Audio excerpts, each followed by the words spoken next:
এই পুরো কোর্স জুড়ে আপনার ডিজিটাল মার্কেটিং সম্পর্কে একটা ভালো ধারণা পাইছেন, স্পেশালি যারা বিগিনার লেভেলের, এবং তাদের একটা কমন কোশ্চেন থাকে যে কিভাবে প্ল্যানিং বানাতে হয়, বাজেট সেট করতে হয়, প্রেজেন্টেশন বানাতে হয়, পিচ করতে হয়, এবং সব ধরনের গাইডলাইন আমি আপনাদেরকে দিয়ে দিছি। আগের চ্যাপ্টারে আপনার ডিজিটাল মার্কেটিং এর প্ল্যানিং এর জন্য একটা স্টেপ অথবা স্ট্র্যাটেজি দেখে আসছেন, এবং এর সাথে আপনাদেরকে আমি সাজেস্ট করতেছিলাম যে প্রেজেন্টেশনের জন্য বুট ক্যাম্পের 1-2 নাম্বার চ্যাপ্টারও দেখবেন, আমি বারবার আপনাদেরকে বলছি। ওকে, বাট এবার আমি কিছু স্যাম্পল আপনাদেরকে দিব। তো স্যাম্পল দেওয়ার আগে আমি বেসিক্যালি আরেকবার একটু জিনিসটা ডিসকাস করতে চাই যে ডিজিটাল মার্কেটিং এর যখন কমপ্লিট প্ল্যানিং, স্ট্র্যাটেজি, বাজেট এগুলো রেডি করে কোনো ক্লায়েন্টকে পিচ করতে চান অথবা প্রেজেন্ট করতে চান, তাহলে কোন জিনিসগুলো আসলে ইনক্লুড করতে হয় অথবা হতে পারে। এবং সব ক্লায়েন্টের একই ধরনের সলিউশন প্রয়োজন হবে না, আবার অনেক ধরনের ক্লায়েন্টের সবই প্রয়োজন হতে পারে। তো আমি সবকিছু দেখাইছি, individual digital marketing platform wise দেখাইছি, আবার এখন আপনাকে কনসলিডেটেড একটা ভার্সনও দেখাই দিচ্ছি এট দ্য সেম টাইম।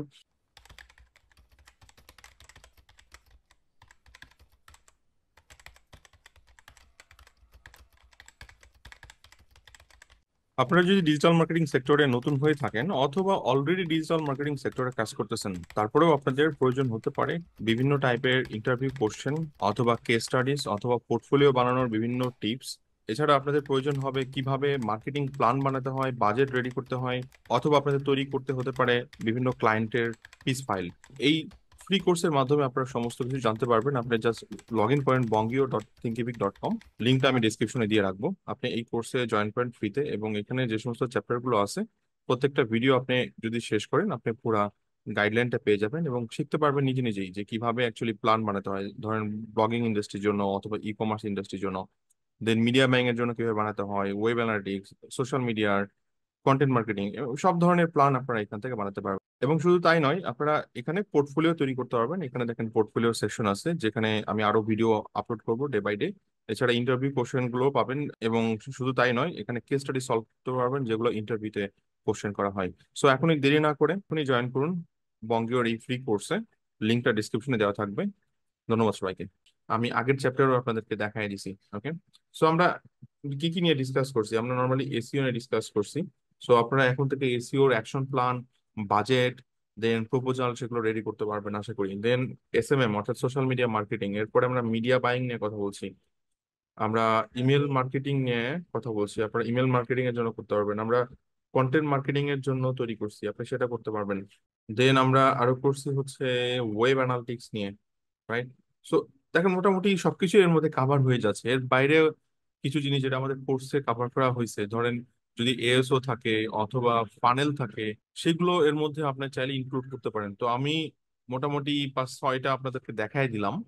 এখন আপনাদেরকে নিজের মতো করে ক্লায়েন্টের ডিমান্ড অনুযায়ী পিপিটি, প্রপোজাল, বাজেট এগুলো তৈরি করতে হবে। সো আমি কনসলিডেটেড একটা ভার্সন এখানে দেখাই দিচ্ছি। ওকে, বাট বাকিটা কিন্তু নিজেদের টাস্ক। আর একটা হচ্ছে আমরা টোটালি ক্লায়েন্ট ফোকাস, যে ক্লায়েন্ট গুলো হচ্ছে আপনার বিটুসি মার্কেট নিয়ে কাজ করে। আমরা বিটুবি বিজনেস নিয়ে কথা বলছি, সেটা হচ্ছে আমাদের বুট ক্যাম্পের যে কোর্সটা আছে, ডিজিটাল মার্কেটিং বুট ক্যাম্প। সেইখানে আপনার প্রথম দুইটা চ্যাপ্টার, চ্যাপ্টার 1 এবং চ্যাপ্টার 2 এবং চ্যাপ্টার 3 মেবি, আমি এই মুহূর্তে ভুলে গেছি, এই তিনটে চ্যাপ্টার দেখলে আপনি সেখানে প্রেজেন্টেশন সম্পর্কে একটা ভালো ধারণা পাবেন। ওকে, তো এখন কথা হচ্ছে যে এইটা হচ্ছে ইন্ডিভিজুয়াল এরিয়া, এটা হচ্ছে একটা কমপ্লিট এরিয়া। সো এই কমপ্লিট এরিয়া নিয়ে আগের চ্যাপ্টারে ডিসকাস করছি, এবং এখন আমি আবার একটু ধারণা দিচ্ছি। এবং আপনি যদি কোনো একটা ক্লায়েন্ট, ধরেন বঙ্গীয় একটা ক্লায়েন্ট, এখন বঙ্গীয়র আপনি ডিজিটাল মার্কেটিং প্ল্যান বানাবেন, তাহলে আপনি এসইওর জন্য বানাবেন, এসএমএম এর জন্য বানাবেন, মিডিয়া বাইং, সবগুলো মিলে তারপর একটা করবেন। ওকে, সো এখন আমার টার্গেট হচ্ছে কনসলিডেটেড। তো কনসলিডেটেড জন্য আমি আপনাদেরকে বলছি যে আমি এটা আসলে করে দেখাবো না, কারণ আমি ইন্ডিভিজুয়াল দেখাইছি, এরপরে সবগুলোকে একসাথে করা, রাইট? এবং আমি আপনাদেরকে মিডিয়া প্ল্যানিং এর সম্পর্কে ভালো ধারণা দিচ্ছি। এবার আমি কয়েকটা শীট দিচ্ছি, অথবা কয়েকটা, শুধু শীট না, দুইটা প্রেজেন্টেশনও দিচ্ছি, যেগুলো দেখে দেখে আপনি আপনার ক্লায়েন্টের জন্য নিজে তৈরি করবেন। এবং সবার আগে নিজে প্র্যাকটিস করবেন। যে কোনো ব্র্যান্ডকে নিয়ে আপনি প্র্যাকটিস করেন, এবং প্র্যাকটিস করে সেটা নিজেকে ধরেন প্রমাণ করেন যে ওকে আপনি এটা বানাতে পারবেন, এই ধরনের পিপিটি বানাতে পারবেন, এবং নিজে নিজে প্র্যাকটিস করেন সেটা নিয়ে কথা বলার, যে ওকে আপনি যখন প্রেজেন্টেশন দিবেন তখন সেটা নিয়ে কথা বলতে পারেন আপনি। আমাদের প্রথম যে জিনিসটা আসতেছে সেটা হচ্ছে এটা একটা সিম্পল মিডিয়া প্ল্যানিং টেমপ্লেট। এই মিডিয়া প্ল্যানিং টেমপ্লেট আমরা এর আগেও একটা দিয়ে আসছি, কিন্তু সেটা ছিল হচ্ছে ইন্টারনাল, এটা হচ্ছে এক্সটার্নাল। এক্সটার্নাল কি জিনিস? এক্সটার্নাল হচ্ছে ক্লায়েন্টকে আপনি একটা প্রিন্ট করে দিবেন এবং তার কাছে সিগনেচার নেবেন, এখানে দেখেন সিগনেচার আছে। সো এটা ওয়ান কাইন্ড অফ বাজেট প্ল্যানের জন্য, দেখেন পুরোটা একটা বাজেট প্ল্যান। ওকে, সো আমি আগের চ্যাপ্টারে যে শীটটা দেখাইছি মিডিয়া প্ল্যানের, সেটা ছিল হচ্ছে ইন্টারনাল, যেখানে আপনি বাজেট নিয়ে কথা বলছেন এবং আপনার ক্লায়েন্টের সাথে ডিসকাস করতেছেন। বাট এটা হচ্ছে এক্সটার্নাল, এই অর্থে এটাকে প্রিন্ট করবেন এবং এটা কপি রাখতে হবে, কারণ আপনি যখন কোনো এজেন্সিতে জব করবেন আপনার এই ধরনের শীট প্রয়োজন হবে। যদিও এক একটা এজেন্সি তার নিজের মতো করে তৈরি করে নেয়, আমি আপনাদেরকে একটা ফরম্যাট দিলাম, আপনারা নিজের মতো করে এটা মডিফাই করে নেবেন। ওকে, সো এটা একটা, দেন ওইটার মধ্যে আপনি কি ধরনের টার্গেটিং দিচ্ছেন সেটার ডিটেলিং গুলো বেসিক্যালি এটার মধ্যে আছে। একই সাথে আপনি চাইলে এটা নিজের মতো করে এডিট করে নিতে পারবেন। একইভাবে এখানে ফাইন্যান্সিয়াল ডকুমেন্টস গুলো আছে, ধরেন এই যে ফেসবুক ইনস্টাগ্রামের সিপিএম মডেল, এখানে কত অডিয়েন্স সাইজ, ফ্রিকোয়েন্সি কত দিবেন, আপনার কত নেট রেট করবে, বিলিং ম্যাট্রিক্স কেমন হবে, দেন বাজেট কত পার্সেন্ট বাজেট এখানে যাবে, এবং টোটাল কস্ট কত, টোটাল বাজেট কত কষ্ট হতো, এবং এখান থেকে আপনার এজেন্সি ফি কত, এখান থেকে ভ্যাট কত, এবং ক্লায়েন্টের এটা কস্টিং, এটা হচ্ছে আপনার real costing, but agency fee plus VAT দেওয়ার পরে এটা কস্টিং চলে আসতেছে। ফরকাস্টিং করতেছেন, ক্লায়েন্টকে সেটা দেখাচ্ছেন যে ওকে আমার কত পার্সেন্ট সিটিআর হতে পারে, এখান থেকে কত ক্লিক আসতে পারে। ওকে, সো এগুলো ক্লায়েন্টের প্রয়োজন, কারণ আপনার কাছ থেকে সে মিডিয়া সাপোর্ট নিচ্ছে, আপনি তাকে একটা ফরকাস্ট রিপোর্ট দিতে পারতেছেন না, সো এটা আপনাকে অনেক বেশি হেল্প করবে। এট দ্য সেম টাইম পরেরটাতে যদি যাই, এটা হচ্ছে ক্লায়েন্ট ব্রিফিং। ধরেন কোন একটা ক্লায়েন্টের কাজ পাইছেন, পাওয়ার পরে এরপর ক্লায়েন্টকে এটা দিলেন যে আপনি এগুলো ফিল আপ করে দেন। এটা কি হবে, আপনি ওই ব্র্যান্ড সম্পর্কে অনেক ভালো একটা ধারণা পাবেন। অথবা ক্লায়েন্টের যদি ফিল আপ করার সময় না থাকে, অ্যাটলিস্ট তার সাথে আধা ঘন্টা একটা মিটিং করেন এবং আপনি নিজে এগুলো তার সাথে কথা বলার সময় নোট ডাউন করেন এবং ডিটেলিং লিখে নেন আপনার মতো করে। ওকে, এখানে এক্সাম্পল দেওয়া হয়েছে যে কি টাইপের কোশ্চেন করা উচিত, অথবা ক্লায়েন্টের কি ধরনের কোশ্চেন জানা উচিত, এবং আপনার কি ইনফরমেশন লাগবে আপনি সেগুলো এখানে প্লেস করে দিলেন। ওকে, একটা ক্লায়েন্ট ব্রিফিং ফর্ম আমরা এর আগেও দেখে আসছি, সেটা লোকাল এসইওর জন্য ছিল, বাট এটা হচ্ছে টোটালি ডিজিটাল মার্কেটিং কে ফোকাস করে বানানো হয়েছে। দেন এইটা অনেকটা অ্যাডভান্স লেভেলের একটা budget plan, marketing budget plan, যেটা অ্যাকচুয়ালি বড় বড় এজেন্সি গুলো মেনটেন করে। সো এটা এই মুহূর্তে আপনারা দেখলে হয়তো কিছুটা বুঝতে পারবেন, বাট যখন আপনি ফুল ফরম্যাটে কোনো এজেন্সিতে জব করবেন তখন আপনার জন্য এটা অনেক হেল্পফুল হবে। তাদের প্রত্যেকটা এজেন্সি তাদের নিজস্ব এগুলো থাকে, তো আপনি এইগুলো যখন দেখবেন অ্যাটলিস্ট আপনার বুঝতে সুবিধা হবে। ধরেন আপনি কোনো একটা এজেন্সিতে বড় রোলের জন্য জব স্টার্ট করতে চাচ্ছেন, আপনি যখন এরকম কিছু জিনিস শেয়ার করবেন তারা বুঝবে যে ওকে আপনার ইনডেপথ নলেজটা কতটুকু ক্লায়েন্টের বিভিন্ন রিসোর্স গুলো প্রোভাইড করার জন্য। ওকে, সো এখানে আপনার টোটাল কস্টিং কেমন এবং কাদের জন্য কেমন costing, month wise quarter wise ভাগ করা আছে, এবং যখন কস্ট বসাবেন এখানে ডাইনামিক ডাটা অ্যাকচুয়ালি চলে আসবে, বাই ডিফল্ট এখানে চলে আসবে। ওকে, এক্সপেন্স সহ, দেন আপনার অ্যাডমিন সিস্টেম সেগুলো কস্টিং, হ্যাঁ এগুলো ইন্ডিভিজুয়াল আবার কস্টিং এখানে সেট করা আছে, আমি সেটা দিয়ে দিব, আপনারা ফার্স্ট চ্যাপ্টার থেকে ডাউনলোড করে নেবেন।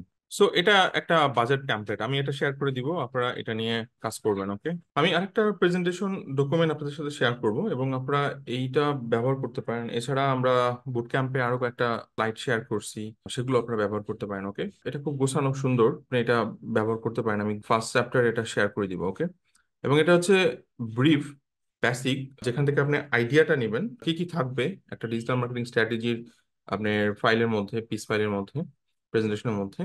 সো আপনি মার্কেট রিসার্চ করতেছেন এবং কাদেরকে নিয়ে রিসার্চ করতেছেন, কোথায় রিসার্চ করতেছেন, কি রিসার্চ করতেছেন এবং কিভাবে রিসার্চ করতেছেন, একটা ব্র্যান্ড সম্পর্কে এটা পুরো ডিটেলিং এখানে খুব সুন্দরভাবে দেওয়া আছে। এবং এটা হচ্ছে আপনার স্টাডি ম্যাটেরিয়াল, যেটা অ্যাকচুয়ালি আপনাকে হেল্প করবে স্টাডি করতে, আপনাকে হেল্প করবে ধরেন থট প্রসেসের মধ্যে দিয়ে যেতে। বাট এটার একটা কমপ্লিট প্রেজেন্টেশন আমি অ্যাকচুয়ালি আপনাদের সাথে শেয়ার করে দিব, আপনারা এখানে দেখতে পারেন এই ফাইলটা।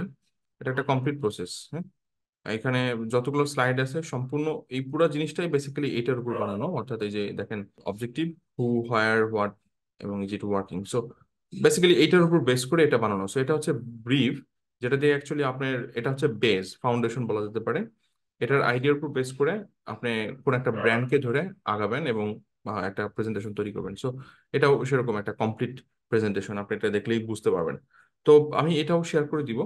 তো দেখেন আমরা যখন ডিজিটাল মার্কেটিং প্ল্যান বানাচ্ছি তখন আগের যে মেথডগুলো দেখে আসি সেগুলো মোস্টলি ছোট ছোট ক্লায়েন্ট অথবা আপনার মিড লেভেলের ক্লায়েন্টের জন্য অথবা ইন্ডিভিজুয়াল ক্লায়েন্টের জন্য। বাট আপনি যখন এজেন্সি ফরম্যাটে চিন্তা করবেন আপনাকে একটু বড় ভাবে চিন্তা করতে হবে। আপনি একটা বড় এজেন্সিতে জব করবেন, জয়েন করলেন, গ্লোবালি হোক লোকালি হোক, আপনাকে একটু অন্যভাবে জিনিসগুলোকে স্টাডি করতে হবে। সো আমি যে জিনিসগুলো দিলাম এগুলো মেইনলি এজেন্সিতে ব্যবহার করা হয়, এবং আগের গুলোর সাথে এগুলোর অনেকটা কিন্তু ডিফারেন্ট, এবং এগুলো একটু হাই লেভেলের টেমপ্লেট বলা যেতে পারে নিঃসন্দেহে।